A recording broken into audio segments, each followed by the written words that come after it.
Salut à tous, bienvenue une fois de plus sur votre chaîne Émergence Diaspora. Moi c'est Daniel. Aujourd'hui nous sommes là pour une autre émission, une autre édition de nos émissions sur Afro Business Gatineau et Afro Business Ottawa. Aujourd'hui nous sommes à Gatineau, vous reconnaissez le décor sûrement. Nous sommes à African Soul Food au 425 Vanier à Elmer, au croisement de Vanier et boulevard des Allumettières pour ceux qui connaissent. Et on a déjà tourné une émission ici avant, donc je vais mettre le lien qui va apparaître sur l'écran, soit ici, là ou quelque part là sur l'écran. Je vais mettre le lien de la vidéo qu'on a fait avec Jean-Pascal et Lika, les gérants et les créateurs de cette belle épicerie africaine. Alors sans plus tarder, on va commencer, on va parler avec Christian qui est dans le domaine du cinéma, des documentaires, de la production de films en général, et il va nous partager son parcours et aussi les défis qu'il a dû relever dans le domaine, mais aussi les beaux projets qu'il a déjà accomplis et les futurs projets qu'il va encore nous proposer. Alors abonnez-vous encore une fois, partagez la vidéo et merci d'être avec nous. On commence tout de suite.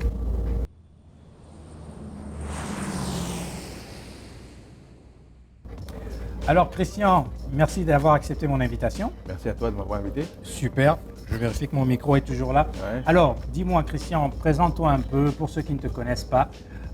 Qui tu es, d'où tu viens, quel a été ton parcours qui t'a amené jusqu'ici au Canada et ça fait combien d'années que tu es ici au Canada? Ouais, d'abord je voudrais encore te remercier parce que tu fais un travail excellent de parler de notre communauté. Merci. Alors mon nom est Christian Calambay, je suis un réalisateur et producteur ici dans la région de Gatineau et je voudrais aussi ajouter Ottawa. Ok.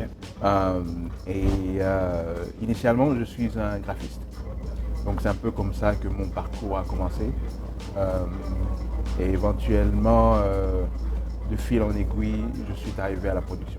Super, super. Alors dis-nous, tu es arrivé au Canada, ça fait combien d'années? Tu évolues dans quelle ville? Ici à Gatineau, ou à Montréal ou ailleurs? Alors, je suis arrivé au Canada en 2001, janvier 2001, avec mon jeune frère. Et ce qui s'est passé, c'est qu'on est arrivé et on a commencé d'abord à l'école secondaire. Okay. Et moi, j'avais déjà ce rêve-là de faire une production, d'être dans la production et surtout de faire des films. C'est toujours un rêve, un thème commun dans ma jeunesse. Okay. Et donc c'est ça, on est arrivé à Toronto.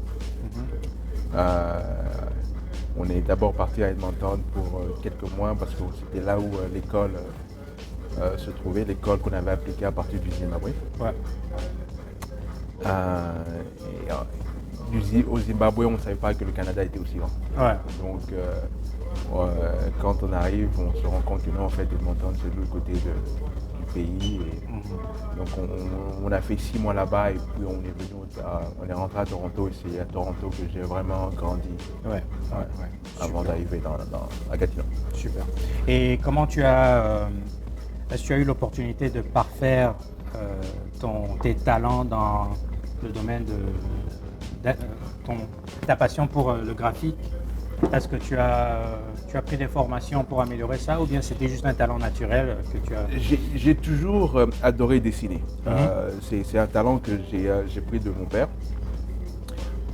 qui lui dessinait, faisait toujours des petits dessins et que pour moi c'était une ouverture dans un monde incroyable parce que tu peux imaginer n'importe quoi quand tu dessines. C'est un peu comme ça que mon amour pour le dessin est né. Et à Toronto, j'ai immédiatement compris que pour arriver à faire de la production, et même à l'époque, pour moi c'était l'animation 3D. Okay. Il me fallait un portfolio et donc il me fallait savoir faire du graphisme. Et c'est là où j'ai pris un cours de 3 ans à George Brown College. Ok, c'est une bonne école. Ouais, c'est une très bonne école. j'ai fait, c'est comme ça, c'est ça. C'est un peu au fait, ça a été, c'est ça la naissance un peu de ma carrière professionnelle. Super. Alors allons-y droit au but. Nous allons parler maintenant de Canada, The Immigrant Story. And we thank you all for your volunteering today. In spite of the rain and everything, you're all here, up and early and ready to get going. Happy Canada Day! Yeah! You're looking live at Parliament Hill on this July 1st, Canada's 150th birthday, 150 years since Confederation. And good morning, I'm Peter Mansbridge. What a day this July 1st is across the country. We're celebrating everywhere. Today, here are the hardcore of the celebrators. We're seeing the tail end of what has been a very wet morning here in the nation's capital. It's pouring here right now. Look at that. This is the water buildup on the fields near the Peace Tower. But trust me. It was like an adventure Because I was a young teenager, it is really my mom's story. Mais finalement, ça n'a pas fonctionné. I traveled in the back of a truck with my 2 suitcases. This can become very, very hectic and very weird very fast.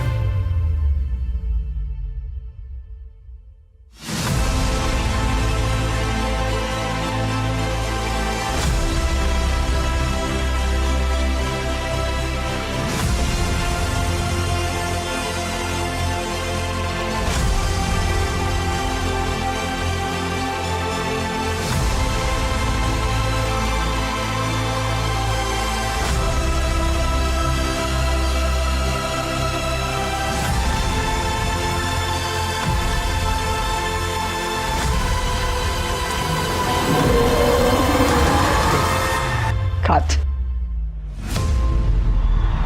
Happy Canada Day!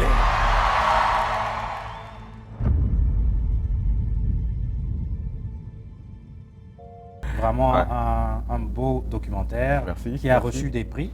Parle-nous de ce projet. Qu'est-ce qui t'a inspiré à faire ce projet? De quoi parle ce film documentaire? Et voilà. Bien sûr, bien sûr. Alors, Canada, The Immigrant Story, on va dire que c'est un peu une lettre d'amour à l'immigration ou à l'immigrant. Je suis un immigrant. Et quand je suis arrivé dans la région d'Ottawa, je me suis rendu compte que pour Canada Day, les festivités étaient plus grandes que par exemple à Toronto, là où j'avais vécu 9 ans.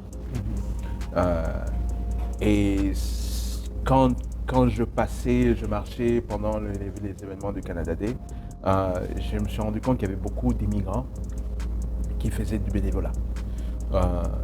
Et c'est un peu ça qui m'a questionné. Je voulais savoir pourquoi est-ce qu'ils font du bénévolat. Parce que le bénévolat, c'est que tu donnes ton temps à un événement ou un organisme et on te paye pas au fait.